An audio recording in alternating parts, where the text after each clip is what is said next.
Hello student, स्वागत है आपका आज ट्यूटोरियल में। स्टूडेंट, ये वीडियो कक्षा 9वीं के गणित भाग 1 का दूसरा वीडियो है। इस वीडियो में हम समुच्चय का प्रश्न संग्रह 1.1 देखेंगे। तो आज का लेक्चर स्टार्ट करते हैं बच्चों। स्टूडेंट्स, हमने पिछले वीडियो में समुच्चय देखा था, समुच्चय का परिचय देखा। ठीक है, हमने ये देखा था कि समुच्चय क्या होता है। ठीक है, हमने परिभाषा देखा था, जिस समूह के घटकों को अचूक और स्पष्टता से व्यक्त कर सकते हैं उन समूहों को हम समुच्चय कहते हैं।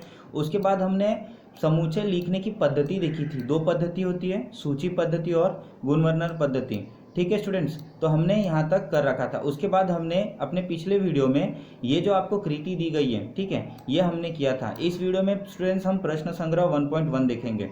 तो इसके लिए मैंने आपके लिए टाइम वेस्ट ना हो, जो हम सॉल्व करके दिखाते वो टाइम हमारा बचे, इसके लिए मैंने पीडीएफ बनाया और अब हम पीडीएफ से देखेंगे। ठीक है स्टूडेंट्स, तो स्टूडेंट्स ये हमारा प्रश्न संग्रह 1.1 है। यहाँ पर आपको दिया गया है निम्नलिखित समुच्चय सूची पद्धति में लिखिए। हमने अपने पिछले वीडियो में देखा था कि सूची पद्धति क्या होती है। ठीक है, हमें समुच्चय लिखना होता है, हमें धनु कोष्ठक बनाना होता है और सारे घटक को यहाँ पर लिखना होता है। ठीक है, और सारे घटकों को अल्प विराम से अलग करना होता है। तो वही हमने यहाँ पे किया।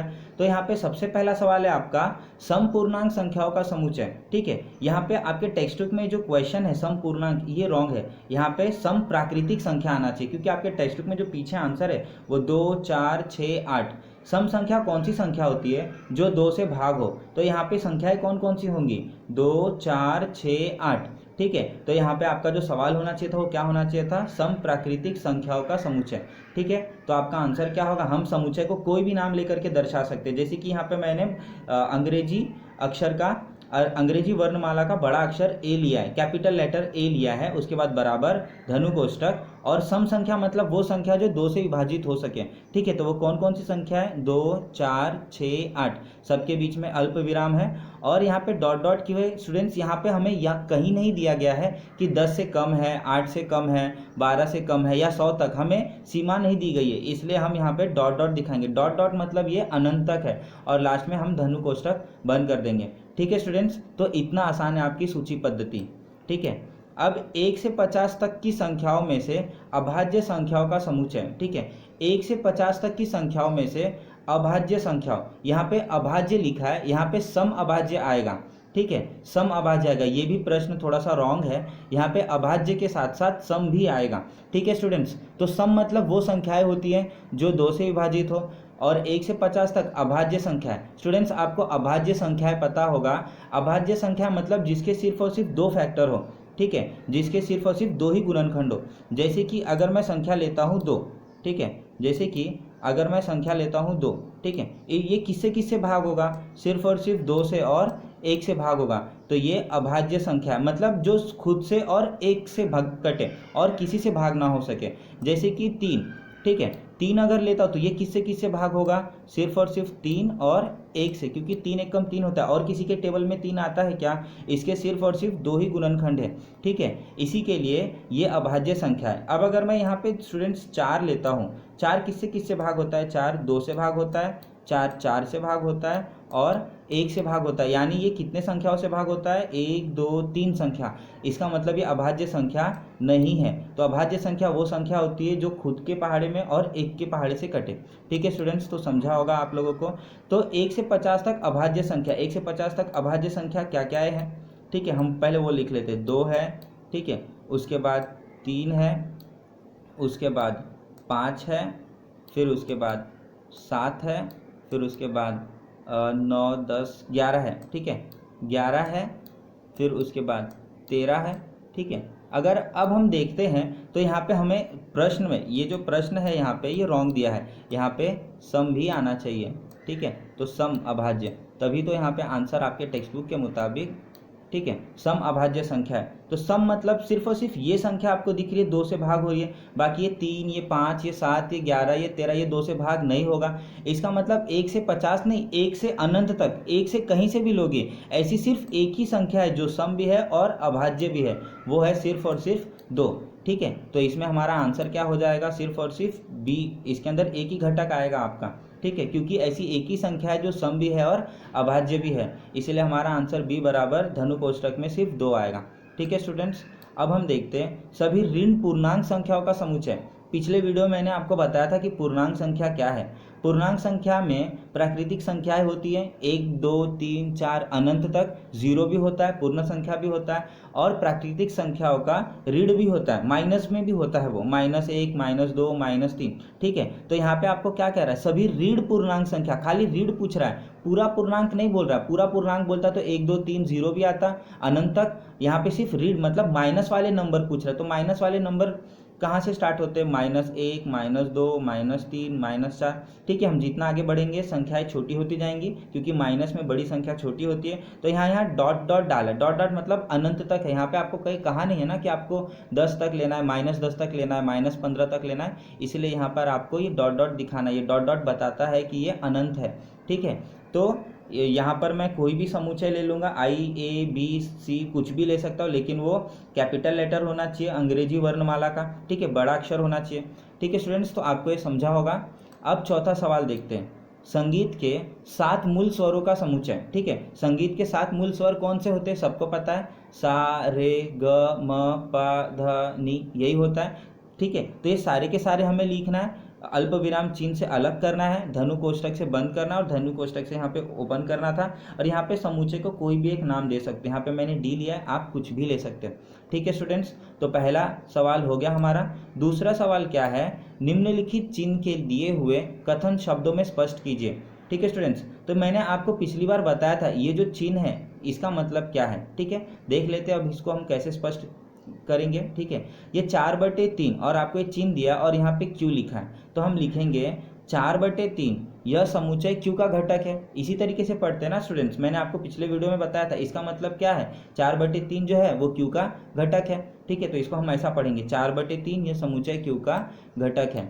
ठीक है, अब यहाँ पे देखो ये जो -2 है और इसको काटा हुआ है, मैंने बताया था अगर ये काटा हुआ है मतलब घटक नहीं है, तो हम कैसा लिखेंगे, -2 यह समुच्चय n का घटक नहीं है। ठीक है स्टूडेंट्स, और ये वाला भी हमने पढ़ना सीखा था पिछले वीडियो में। यहाँ पर है p और ब्रैकेट के अंदर 2 छोटे p हैं। ठीक है, यह विषम संख्या ऐसा लिखा है। अब हम इसे पढ़ेंगे कैसे, समुच्चय p मतलब ये जो p है वो ये वाले p को दर्शा रहा है, बड़े p को दर्शा रहा है। तो समुच्चय p का घटक p, ये छोटा वाला p है, p इस प्रकार है कि p यह विषम संख्या, मतलब ये जो समुच्चय है वो विषम संख्या है। ठीक है स्टूडेंट्स, तो समझा होगा आपको। क्वेश्चन नंबर 3 पे चलते हैं। क्वेश्चन नंबर 3 आपको दिया है, किन्हीं 2 समुच्चय को सूची पद्धति तथा गुण वर्णन पद्धति में लिखिए। कोई भी 2 समुच्चय आपको खुद से लेना स्टूडेंट्स। हमने बहुत सारा समुच्चय देखा है, प्राकृतिक संख्याओं का समुच्चय, पूर्ण संख्याओं का समुच्चय, पूर्णांक संख्याओं का समुच्चय और परिमेय संख्याओं का समुच्चय, वास्तविक संख्याओं का समुच्चय। ठीक है, हम किसी शब्द का भी समुच्चय ले सकते हैं। ठीक है, हम क्या कहते हैं, इंद्रधनुष के 7 रंगों का भी समुच्चय ले सकते हैं। ऐसे आपके दिमाग में जो भी समुच्चय आता है हम कुछ भी ले सकते हैं, लेकिन मैंने आपको एकदम सिंपल तरीके से बताया। जब भी कोई बोलता है आपको 2 समुच्चय 3 समुच्चय लेना है, तो सबसे सिंपल क्या है, तो सबसे पहला मैंने क्या ले लिया है, पूर्ण संख्याओं का समुच्चय। पूर्ण संख्या मतलब जिसमें 0, 1, 2, 3, 4 हो। अब इसी को हम दोनों पद्धति से लिखेंगे, कितना सिंपल है ये, सूची पद्धति। सूची पद्धति में हमें क्या करना होता है, समुच्चय को दिखाना होता है कैपिटल लेटर से, धनु कोष्ठक, और पूर्ण संख्याओं का हमने लिया है समुच्चय, पूर्ण में क्या आना चाहिए, 0 आना चाहिए। तो 0, 1, 2, 3, 4, 5। अब देखो स्टूडेंट्स, ये कहीं पे कह रहा है क्या, कहाँ तक है, कहीं पे भी नहीं। ठीक है, अनंत है, तो हमें यहाँ पे लास्ट में क्या करना है, डॉट डॉट डालना और लास्ट में ऐसा धनु कोष्ठक बंद करना है। तो ये हो गई सूची पद्धति। अब गुण वर्णन पद्धति में हमें इसे दिखाना है x लेकर के। ठीक है, तो ये सब के सब x हो जाएंगे। ठीक है, तो a बराबर धनु कोष्ठक x/x। ठीक है, ठीक है, अब x क्या है, x क्या है, हमारा पूर्ण संख्या है। ठीक है, तो यहाँ पे हम क्या लिखेंगे, समुच्चय a के घटक x इस प्रकार है कि x यह पूर्ण संख्या है। ठीक है, x ये पूर्ण संख्या है। स्टूडेंट्स, आप ये पूरा लिखने से अच्छा आप यहाँ पे ऐसा भी कर सकते थे, यहाँ पे जो x है इसके आगे ऐसा बराबर लिख करके इसको हम w भी लिख सकते थे। ठीक है स्टूडेंट्स, यहाँ पे आपको कोई कुछ दिया नहीं है, संख्या कहाँ तक लेना है, इसीलिए हमने यहाँ पे पूरा इसी तरीके से लिख दिया। ठीक है, अगर दिया गया होता कि संख्या आपका 10 से कम है, 15 से कम है, तो हम यहाँ पे कॉमा डाल के और भी लिखते हैं, x बराबर x जो है ये इस तरीके से कम का चिन्ह दिखाते। ठीक है, 10 से कम है और लास्ट में इसको बंद करते हैं। ठीक है, इसी के लिए मैंने यहाँ पर आपको कुछ भी नहीं लिया है, 10 से कम 15 से कम कुछ नहीं, डायरेक्ट ऐसा लो, सिंपल, अपने मन से कुछ भी ले सकते हो आप। ठीक है स्टूडेंट्स, तो आपको ये समझा होगा। अब दूसरा आपको दो समुच्चय बनाना है, दूसरा देखते कुछ भी ले लेते हैं, प्राकृतिक संख्याओं का समुच्चय, इसी को सूची पद्धति से लिखना है और गुण वर्णन पद्धति से लिखना है। तो एक देखो मैंने लिखा है सूची पद्धति से, ए बराबर सूची पद्धति में सारे घटक को लिखना है आपको। प्राकृतिक संख्या क्या क्या होती है, 1 2 3 4 5, और यहाँ पे कहीं लिखा है क्या 10 से कम 15 से कम, नहीं लिखा है। तो हम यहाँ पे 5 के बाद कॉमा डाल के डॉट डॉट दिखाएंगे, मतलब ये अनंत है, और लास्ट में धनु कोष्टक को बंद कर देंगे। ठीक है स्टूडेंट्स, यहाँ पे जो मैं आपको समझा रहा था x बराबर आप डायरेक्ट w लिख दीजिए। यहाँ पे देखो मैंने शॉर्टकट में ही लिखा है गुण वर्णन पद्धति। ठीक है, गुण वर्णन पद्धति में इसको हम कैसे लिखेंगे, प्राकृतिक संख्याओं के समुच्चय को a बराबर x बाय x। ठीक है, x स्ट्रेट लाइन खींचेंगे, फिर उसके बाद x, और x यह प्राकृतिक संख्या, ये हमने अभी पिछले ही प्रश्न में देखा था कि इसका मतलब क्या होता है, मतलब x यह समुच्चय n का घटक है। ठीक है, तो समुच्चय n क्या होता है, प्राकृतिक संख्या होता है। ठीक है, तो इस तरीके से आपको करना होगा। अब हम देखते हैं क्वेश्चन नंबर 4। क्वेश्चन नंबर 4 में क्या दिया है, निम्नलिखित समुच्चय सूची पद्धति में लिखिए। ठीक है, निम्नलिखित समुच्चय को आपको सूची पद्धति में लिखना है। तो पहला क्या दिया है, भारतीय सौर वर्ष के सभी महीनों का समुच्चय। ठीक है, तो यहाँ पे जनवरी फरवरी मत लिख देना। ठीक है, वो भारतीय सौर वर्ष नहीं है स्टूडेंट, वो हमारा ईयर नहीं है, वो हम अंग्रेजों के हिसाब से कैलकुलेट करते हैं। ठीक है, हमारा देखो क्या है, तो हम पहले समुच्चय को लिखेंगे कोई भी कैपिटल लेटर से, अंग्रेजी वर्णमाला के बड़े अक्षरों से। उसके बाद हम दिखाएंगे जो हमारे 12 महीने हैं हमारे हिसाब से, भारत के हिसाब से, भारतीय सौर वर्ष के हिसाब से, तो वो है चैत्र, वैशाख, ज्येष्ठ, आषाढ़, श्रावण, भाद्रपद, आश्विन, कार्तिक, मार्गशीर्ष, पौष, माघ, फाल्गुन। ये आगे पीछे रहेगा, लेकिन 12 के 12 होंगे, आगे पीछे रहेगा चलेगा। ठीक है, पूरे 12 होने चाहिए, सबके बीच में अल्प विराम चिन्ह होना चाहिए, और लास्ट में धनु कोष्टक बंद होना चाहिए। ठीक है स्टूडेंट्स, तो यही सूची पद्धति है।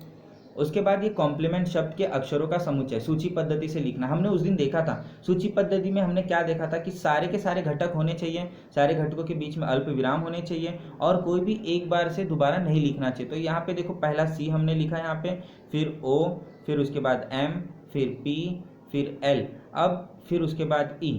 अब देखेंगे तो ये जो M है यहाँ पे पहले था, तो यहाँ पे E के बाद M नहीं है। फिर ये जो E है ये भी पहले आ चुका है, तो हम उसे भी रिपीट नहीं करेंगे, सीधा क्या लिखेंगे N और T।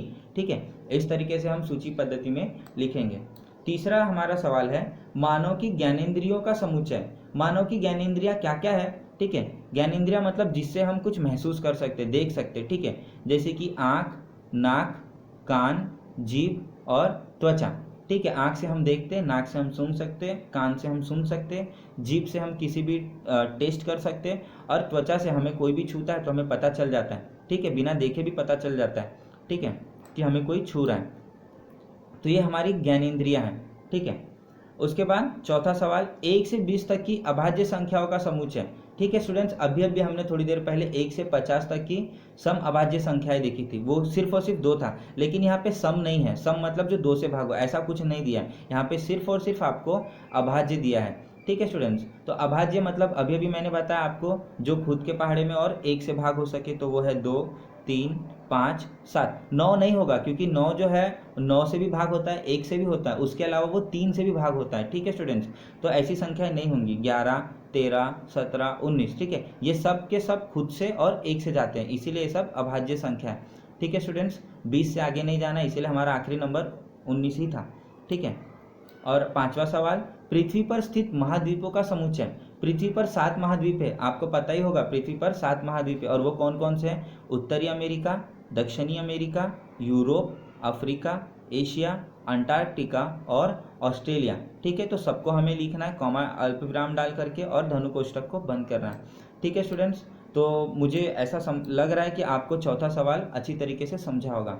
अब हमारा इस प्रश्न संग्रह 1.1 का सबसे आखिरी सवाल, निम्नलिखित समुच्चय को गुण वर्णन पद्धति में लिखिए। ठीक है, अब जो समुच्चय आपको सूची पद्धति में दिया उसको गुण वर्णन में करना है, बहुत ही सिंपल है स्टूडेंट्स। ठीक है, ये जो पहला और दूसरा सवाल है बस आपको यही समझना है, बाकी तो सब सिंपल ही है। ठीक है स्टूडेंट्स, तो समझते हैं। तो सूची पद्धति में क्या दिया है, ए बराबर 1 4 9 16 25 36 49 64 81 और 100। ठीक है, इस तरीके से हम देखेंगे तो ये जो संख्या एक के बाद सीधा 4 आया, फिर 4 के बाद सीधा 9 आया। स्टूडेंट्स, यहाँ पे आपको अपना दिमाग लगाना पड़ेगा कि 1 के बाद 4 हुआ कैसे, 4 के बाद 9 हुआ कैसे। तो यहाँ पर अगर आप ध्यान दोगे स्टूडेंट्स, अगर आप यहाँ पे ध्यान देते हो तो ये जो 1 है ये 1 का वर्ग है, ठीक है। ये जो 1 है ये 1 का वर्ग है, ये जो 4 है ये किसका वर्ग है, ये 2 का वर्ग है। ठीक है स्टूडेंट्स, ये जो 9 है ये किसका वर्ग है, 3 का वर्ग है। ठीक है, ये 3 का वर्ग है। ये जो 16 है ये किसका वर्ग है, ये 4 का वर्ग है। ठीक है, और ये 5 ये जो 25 है ये 5 का वर्ग है। इसी तरीके से ये 6 का वर्ग है, ये 7 का वर्ग है, 64 8 का वर्ग है, 81 9 का और 100 10 का वर्ग है। स्टूडेंट्स तो आपको समझ रहा होगा यहाँ पे ये जो संख्याएं हैं ये सब प्राकृतिक संख्याओं का वर्ग है, लेकिन कहाँ तक है, सिर्फ और सिर्फ 10 तक ही है। ठीक है, सिर्फ और सिर्फ ये 10 तक ही है, मतलब 11 से कम है। ठीक है, तो हमें क्या करना है, बस इसी को हमें गुण वर्णन पद्धति में दिखाना है। तो हम पहले तो समुच्चय का नाम लिखेंगे, जो यहाँ पे समुच्चय था वो यहाँ लिखेंगे, फिर बराबर धनु कोष्ठक लिखेंगे। अब ये सबको हमें x के रूप में दिखाना है। यहाँ पे स्मॉल x ले लो, कुछ भी ले लो, आप कुछ भी ले सकते हो, लेकिन ये छोटा होना चाहिए। तो x बाय x हमने दिखा दिया। अब ये दिखाना कि ये x है क्या। यहाँ पे जो n है ना स्टूडेंट, सिर्फ ऐसे ही सवाल में आते हैं ये n। ठीक है, बाकी तो हमने कहीं पे भी ऐसा n नहीं देखा था। तो ये जो n है ये क्या है, ये n 1 2 3 4 5 ये सारी जो संख्या है वो n है, और n के ऊपर स्क्वायर, मतलब आप देख रहे हो 1 के ऊपर स्क्वायर, 2 के ऊपर स्क्वायर, 3 के ऊपर स्क्वायर, 4 के ऊपर स्क्वायर, 5 के ऊपर स्क्वायर, ऐसे ही यहाँ पे 10 के भी ऊपर स्क्वायर है। ठीक है, तो ये जो नंबर है ना इसको हमने n ले लिया और n के ऊपर स्क्वायर ले दिया। ठीक है, अब ये n क्या है, n क्या है, प्राकृतिक संख्या है ना, 1 2 3 4 5 6, तो n हमारा यह प्राकृतिक संख्या है। तो n जो है कहाँ तक है स्टूडेंट्स, वो भी आपको दिखाना जरूरी है। तो n हमारा 10 तक है। तो स्टूडेंट्स ये चिन्ह का मतलब है या तो छोटा या तो उससे बराबर। तो यहाँ पे अगर मैं 11 कर दूं तो मैं ये नीचे वाला जो चिन्ह है वो नहीं करूंगा। ठीक है, लेकिन अगर मैं यहाँ पे 10 करता हूँ तो मुझे ये दोनों दिखाना जरूरी है, या तो छोटा या तो उसके लिए बराबर। ठीक है स्टूडेंट्स, तो आपको समझा होगा मुझे ऐसा लग रहा है। ठीक है, अब आगे बढ़ते हैं। क्वेश्चन नंबर दूसरा देखो, b बराबर 6 12 18 24 30 36 42 48। ठीक है, अगर स्टूडेंट इसको आप ध्यान से देखोगे तो ये जो है 6, ये 6 कैसे आया, 6 गुणा 1। ठीक है, 6 गुणे 1 6 होता है। फिर ये 12 कैसे आया, 6 गुणे 2 12 होता है। ठीक है, उसके बाद ये 18 कैसे आया, 6 गुणे 3। ठीक है, उसके बाद ये जो 24 है ये कैसे आया होगा, ये 6 गुणे 4। ठीक है, मतलब आप देख रहे हो हर जगह यहाँ पे ये 6 का पहाड़ा है, 6 कम 6 6 दूनी 12 6 तिहाई 18 6 चौक 24। ठीक है, यहाँ पे तो 6 जो है वो अपनी जगह पे फिक्स है। तो यहाँ पे बदल कौन रहा है, ये जो आपका नंबर है 1, ये नंबर 2, ये नंबर 3, ये बदल रहा है। तो जो नंबर बदल रहा है उसको हम क्या कर देंगे, उसको हम n मान लेंगे। ठीक है, और 6 तो अपने जगह पे फिक्स है और 6 n से गुणा हो रहा है, लेकिन हमें n भी दिखाना जरूरी है। n क्या है स्टूडेंट्स, अगर ध्यान से देखो तो 1 2 3 4, ये 1 2 3 4 कहाँ तक है, 48 है। 48 मतलब 6 कितने जा है, ये 6 8 जा। ठीक है, 6 8 जा है, मतलब n आपका कहाँ तक है, 8 तक है, मतलब n जो है वो आपका 9 से छोटा है। तो n है क्या एक्चुअली में, n जो है आपकी प्राकृतिक संख्या है। तो यहाँ पे हम पहले दिखाएंगे n यह प्राकृतिक संख्या है। ये जो छोटा सा e जैसा दिख रहा है n, ये कैपिटल N के बराबर है, मतलब n यह प्राकृतिक संख्या है और n जो है 8 के बराबर या छोटा। ठीक है, अगर मैं सिर्फ ये जो चिन्ह दिख रहा है वो रखूँ तो यहाँ पे मुझे 9 करना पड़ेगा। ठीक है, यहाँ पे मुझे 9 करना पड़ेगा, लेकिन मैंने ये पूरा रखा है स्टूडेंट्स, ये पूरा रखा है। इसका मतलब क्या होता है, या तो 8 के बराबर है या तो 8 से छोटा है। ठीक है, ये जो नीचे का मैंने एक ये लाइन मारा ना इसका मतलब है बराबर, तो यहाँ पे हम लिखेंगे 8। ठीक है स्टूडेंट्स, तो आपको समझा होगा। तो बस आपको क्या करना है एग्जाम में, बस यही दोनों ऐसे सवाल है, ये पहला और ये दूसरा, यही दोनों ऐसे सवाल है जिसमें ये जो n दिख रहा है ये आपको आ रहा है, ये जो स्मॉल n दिख रहा है वो आ रहा है। ठीक है, ये स्मॉल n क्यों आ रहा है वो मैंने आपको समझाया, वो संख्याएं बदल रही है 1 2 3, यहाँ पे 1 2 3 4 जो संख्याएं बदल रही थी उसके जगह पे n ले लिया और सबका वर्ग था तो n के ऊपर स्क्वायर कर दिया। ठीक है स्टूडेंट्स, तो उसी तरीके से आपको बस ये दोनों ऐसे जो दोनों प्रश्न आएंगे, बस यही दोनों प्रश्न में ये स्मॉल n आता है। ठीक है स्टूडेंट्स, तो क्वेश्चन नंबर 3 देखते हैं। क्वेश्चन नंबर 3 में आपको सूची पद्धति दी गई, इसको गुणवर्णन पद्धति में करना। आपको दिख रहा है SMIL स्माइल। ठीक है, इस शब्द के अक्षर हैं तो हम भी वही लिखेंगे। C बराबर कोई भी छोटे नंबर ले लो, Z खड़ी रेखा, फिर Z यह स्माइल इस शब्द के अक्षर है।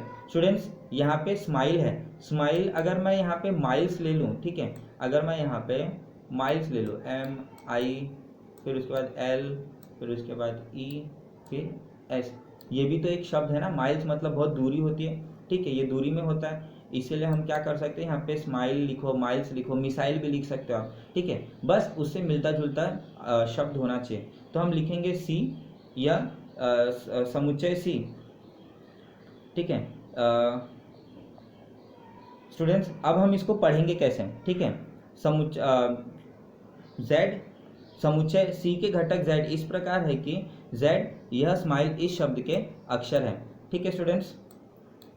चौथा सवाल है डी में क्या दिया, रविवार, सोमवार, मंगलवार, मतलब ये सूची पद्धति से आपके सप्ताह के दिनों के नाम दिए गए, ठीक है। तो हम इसी को घूर्णन पद्धति में करेंगे, तो ये सबको हमने x मान लेते हैं, y मान लेते हैं, तो यहाँ पे मैंने a माना है, ठीक है। तो डी बराबर आपको धनु कोष्टक बनाना है, a खड़ी रेखा a लिखना है। अब बताना है कि ये है क्या, ये a क्या है, ये सप्ताह के दिन है, ठीक है, ये सप्ताह के दिन है।